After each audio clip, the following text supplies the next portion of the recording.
अस्सलाम वालेकुम। GTV के साथ मैं हूँ शहजादी कमल और मैं हूँ रानी सैफुल्ला खान। आप देख रहे हैं GTV न्यूज़ और अब आपको अपडेट करें कि हुकूमत ने एक बार फिर अवाम पर बड़ा पेट्रोल बम गिराने की तैयारियां शुरू कर दी। नए माली साल के आगाज से पहले सब्सिडी के मुकम्मल खात्मे से पेट्रोल की कीमत 25 रुपये और डीजल की कीमत में 55 रुपये फी लीटर इजाफा मुतवक्के है। हुकूमत ने पेट्रोलियम मसनूआत पर सेल टैक्स भी दोबारा वसूल करने का फैसला कर लिया है। आइंदा हफ्ते पेट्रोल 235 रुपये और डीजल 260 रुपये लीटर मिलने के इम्कानात बढ़ गए।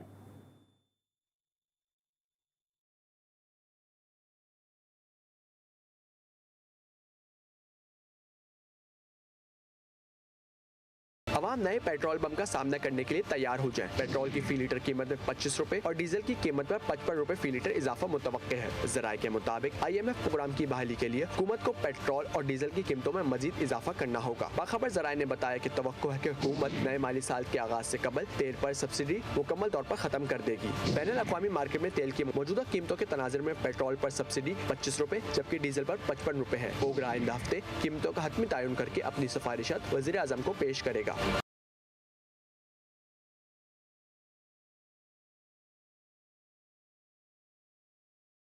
हुकूमत ने पेट्रोलियम मसनूआत पर सेल टैक्स भी दोबारा वसूल करने का फैसला कर लिया है। ज़राए का कहना है कि पेट्रोलियम मसनूआत पर 30 रुपए फी लीटर लीवी वसूल करने की भी तजवीज़ दी गई है, जो कि मरहलावार आयद की जाएगी। ज़राए का कहना है कि इब्तदाई तौर पर 5 रुपए फी लीटर लेवी आयद किए जाने का इम्कान है, जिसके नतीजे में आइंदा हफ्ते पेट्रोल की कीमत 235 रुपए लीटर से जायद होने की तवक्को है, जबकि डीजल की कीमत 260 रुपए फी लीटर होने का इम्कान है। पेट्रोलियम मसनूआत की नई कीमतों का ऐलान वज़ीर आज़म की मंजूरी हासिल करने के बाद किया जाएगा।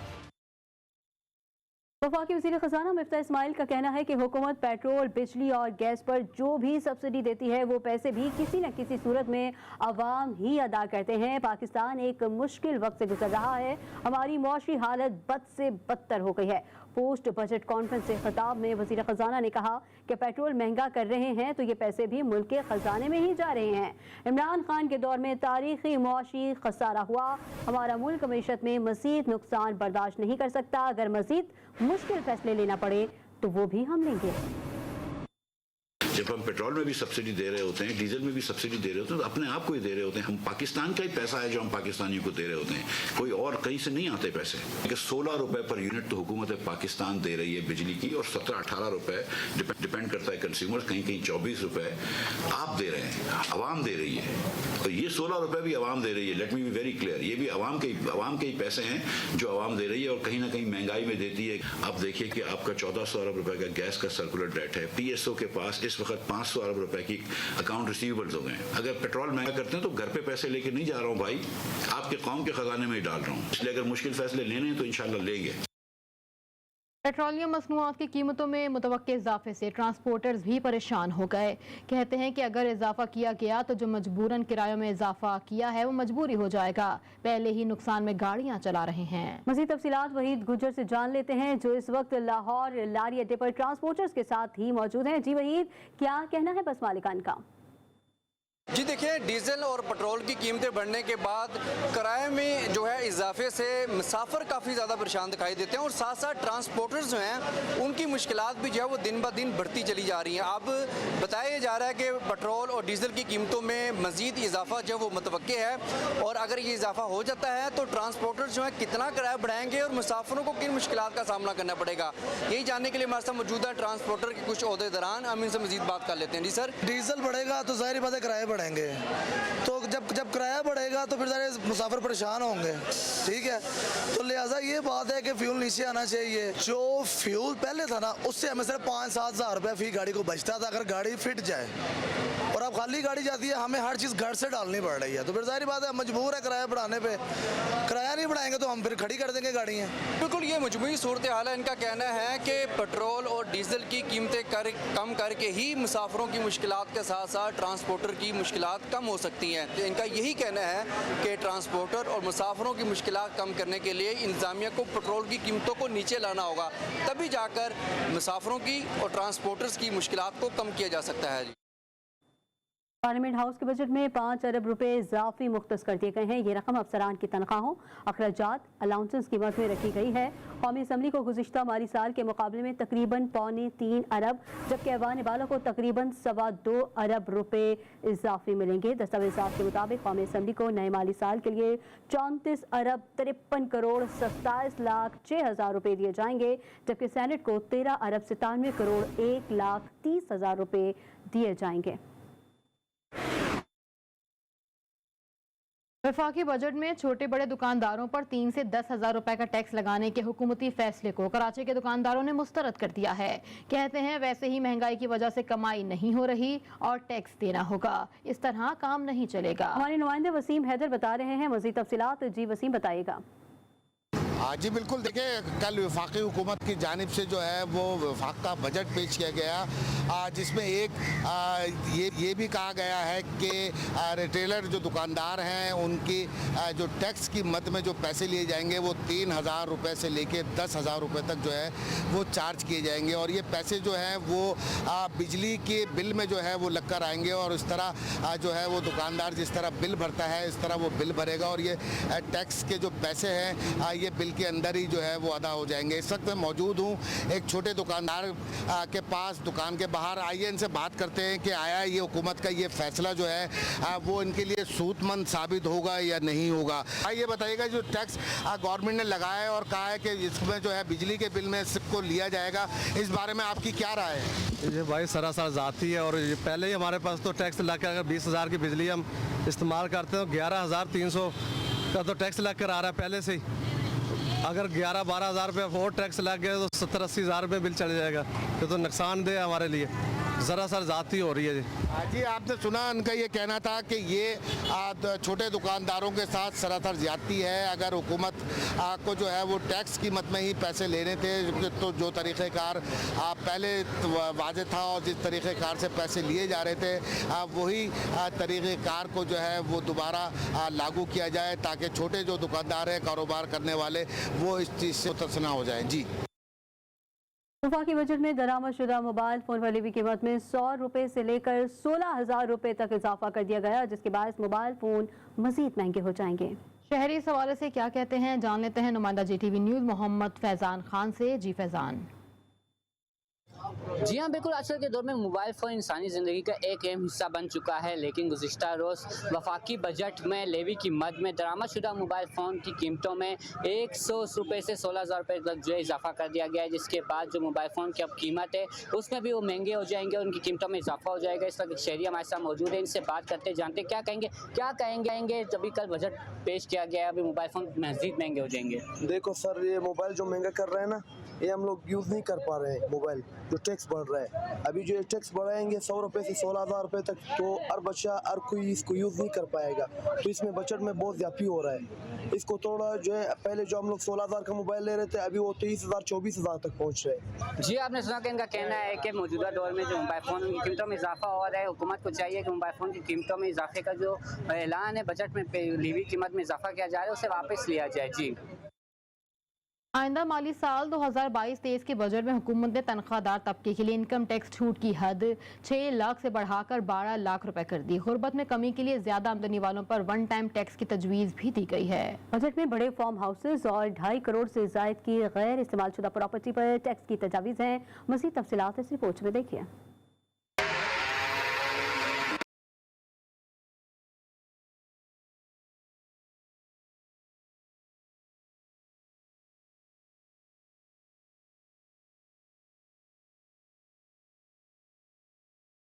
आइंदा माली साल 2022-23 के वफाकी बजट में अमीर तबके पर टैक्सों को बढ़ा दिया गया। जिनकी सालाना आमदन 3 करोड़ रुपए या उससे जायद होगी, उन पर 2% टैक्स आयद करने की तजवीज दी गई है। बैंकिंग कंपनियों पर टैक्स की मौजूदा शरह 39 से बढ़ाकर 42% कर दी गई। वफाकी बजट में तनख्वाहदार तबके के लिए इनकम टैक्स छूट की हद 6 लाख से बढ़ाकर 12 लाख रुपए कर दी गई है। तनख्वाहदार तबके के लिए टैक्स सेल्स 12 से कम करके 8 कर दिए गए हैं। 6 लाख रुपए तक आमदन पर टैक्स टैक्स इस्तेस्ना होगा। 6 लाख से 12 लाख रुपए तक तनख्वाह पर 100 रुपए टैक्स होगा। 12 लाख से 24 लाख सालाना आमदन पर 7%, 24 से 36 लाख आमदन पर 84,000 बशमूल 12.5% इनकम टैक्स, 36 से 60 लाख पर 2,34,000 बशमूल 17.5% टैक्स, 60 लाख से 1 करोड़ 20 लाख आमदन पर 6,54,000 और 1 करोड़ 20 लाख से जायद आमदन पर 20,04,000 टैक्स की तजवीज़ है। क्रेडिट, डेबिट, प्रीपेड कार्ड से बैरून मुल्क अदायगी पर फाइलर के लिए एडवांस विद होल्डिंग टैक्स 1% और नॉन फाइलर के लिए 2% होगा। गुर्बत से कमी के लिए ज्यादा आमदनी वालों पर 1 टाइम टैक्स की तजवीज़ है।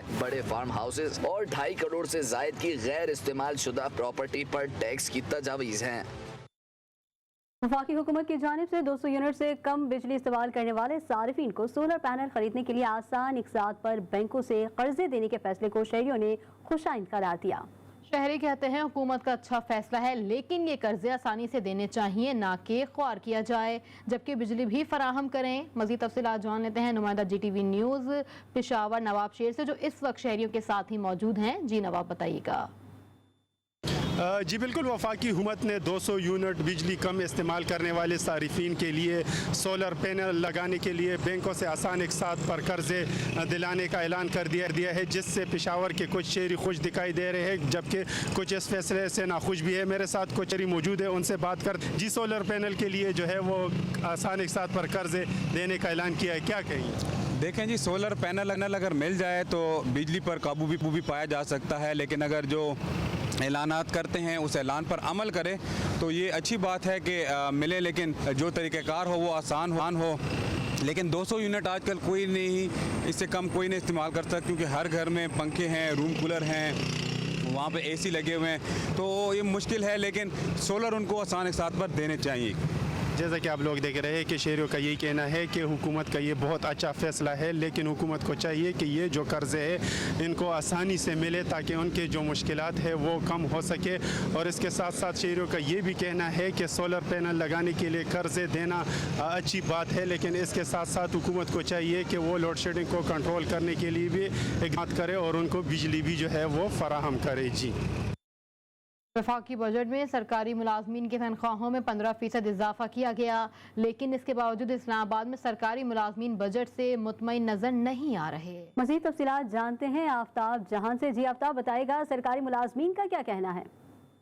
जी बिल्कुल, जैसे कि कल वफाकी हुकूमत की जानिब से बजट जो है वो पेश कर दिया गया, जिसमें सरकारी मुलाजिमीन की तनख्वाहों में 15% जो है वो इजाफा किया गया है, जिससे सरकारी मुलाजिमीन जो है वो नाखुश दिखाई दे रहे, मुतमईन नहीं है इस 15% के इजाफे के साथ। जो है इनका कहना है कि 15% तो इजाफा कर दिया गया, लेकिन दूसरी जानिब अगर देखा जाए तो महंगाई जो है वो अपने उरूज पर है। सर बताइएगा, 15% आपकी तनख्वाहों में इजाफा किया गया है, किस हद तक आप मुतमईन है?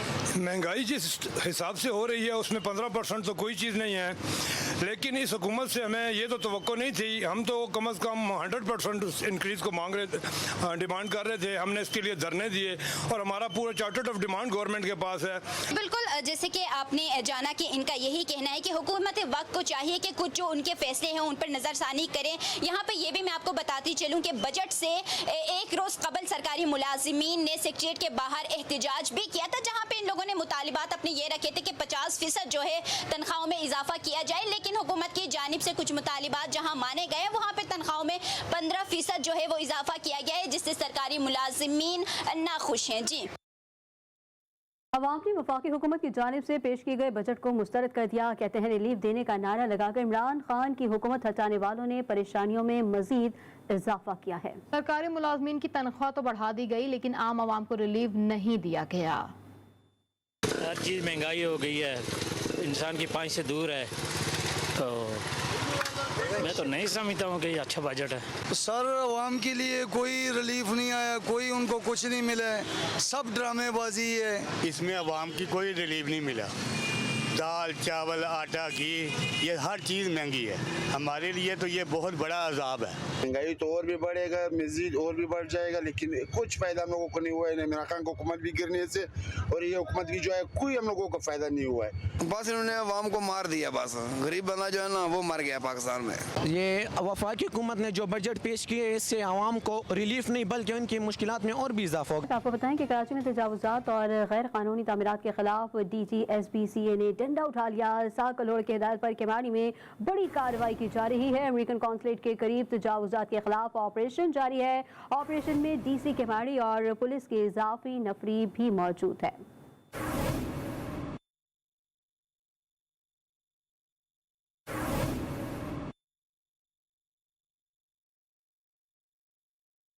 मेरे बाग से आम क्यों तोड़े? रहीम मियां खान में बाग मालिकान के मुबैना तशद्दुद से 12 साल का बच्चा जाँ बहक हो गया। दीगर बच्चों की निशानदही पर वालिदैन बाग में पहुंचे तो लाश बरामद की गई। पुलिस के मुताबिक बच्चे के जिस्म पर तशद्दुद के निशानात थे। पुलिस ने बाग मालिक को हिरासत में लेकर 4 अफराद के खिलाफ मुकदमा दर्ज कर लिया।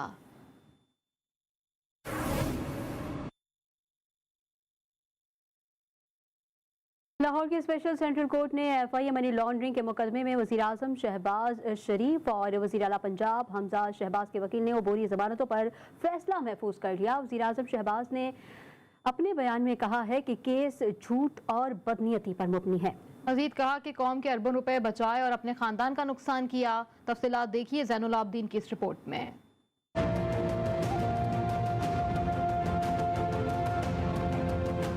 लाहौर की स्पेशल सेंट्रल कोर्ट के जज इजाज हसन अवान ने मनी लॉन्ड्रिंग केस में वजीर आजम शहबाज शरीफ और वजीर आला हमजा शहबाज समेत दीगर की अबूरी जमानत में तौसीह की दरख्वास्तों पर समाअत की। शहबाज शरीफ और हमजा शहबाज अदालत के रूबरू पेश हुए। दौरान समाअत वकील अमजद परवेज ने अबूरी जमानतों पर दलाइल मुकम्मल किए। वजीर आजम शहबाज शरीफ रोस्ट्रम पर आए और कहा वो जमानत के हक में से कुछ गुजारिशात करना चाहते हैं। वजीर आजम ने अपने बयान में कहा कि मैंने मनी लॉन्ड्रिंग करप्शन के किकबैक लेने होते तो मैं जो फायदा लीगली ले सकता था वो ले लेता। मैंने शुगर मिल्स को सब्सिडी नहीं दी ताकि कौमी खजाने पर बोझ ना पड़े। रमजान शुगर मिल से कोई ताल्लुक नहीं है, ना ही मुश्ताक चीनी से कोई ताल्लुक है। खुदा को हाजिर नाजिर जानकर कहता हूँ FIA ने जितने भी फैक्ट्स बताए हैं झूठे हैं। वजीर आजम ने कहा कि ये बात कहते हुए वो अपना केस अदालत के सुपुर्द करता हूँ।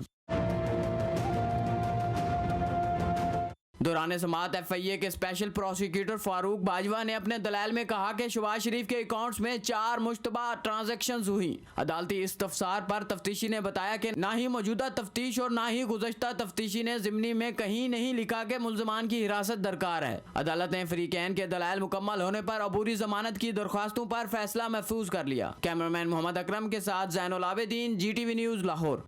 खेल के मैदान से खबर दें आपको, पाकिस्तान ने वेस्ट इंडीज़ को दूसरे वनडे में 120 रन से हराकर सीरीज में 2-0 की नाकाबिले शिकस्त बरतरी हासिल कर ली। पाकिस्तान की जानिब से दिए गए 276 रन के हदफ के ताक़ुब में मेहमान टीम सिर्फ 155 रन बना सकी।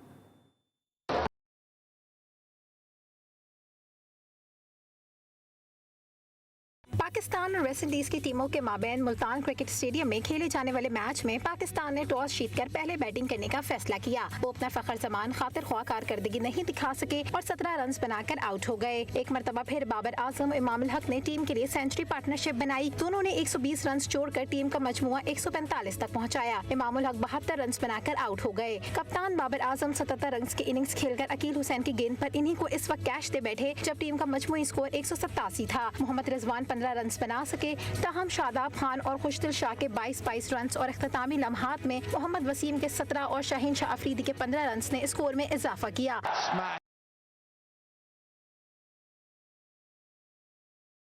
कौमी टीम ने मुकर्ररा 50 ओवर्स में 8 विकेटों के नुकसान पर 275 रन बनाए। वेस्ट इंडीज की जानिब से ब्रोक्स ने 42 जबकि मेयर्स ने 33 रन की इनिंग्स खेली। ताहम इनके बाद कोई खिलाड़ी खातिर ख्वाह कारकर्दगी नहीं दिखा सका और मेहमान टीम 155 रन पर आउट हो गई।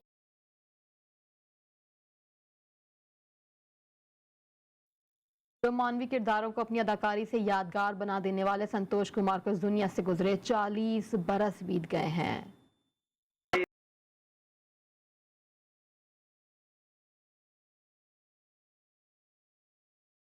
मेरा नाम सुहेल इब्न अब्दुल्ला है।